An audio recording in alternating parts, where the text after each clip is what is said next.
Just hours after taking office, Donald Trump signed a range of executive orders relating to immigration.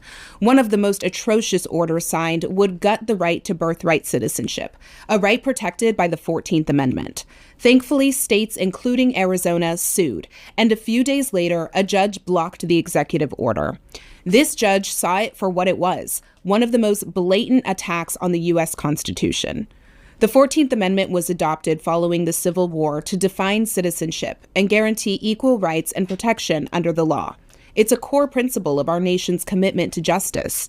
With this order, the Trump administration attempted to dismantle that commitment and whip up anti-immigrant sentiment by creating a subclass of people and denying rightful U.S. citizens their full constitutional protections.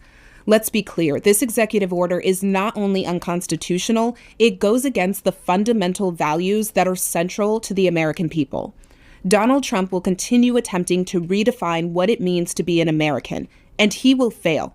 This flagrant attack on our immigrant communities, who've long shaped Arizona's history and culture, will not be forgotten. Arizona, I want to remind you that Trump is not above the law. He is not a king. And he has no authority to overhaul our country's unique civil fabric and deteriorate the strength of our democracy. I want to thank Arizona Attorney General Chris Mays, along with the other attorney generals across the country who are working to block this unconstitutional measure and keep government out of our private lives.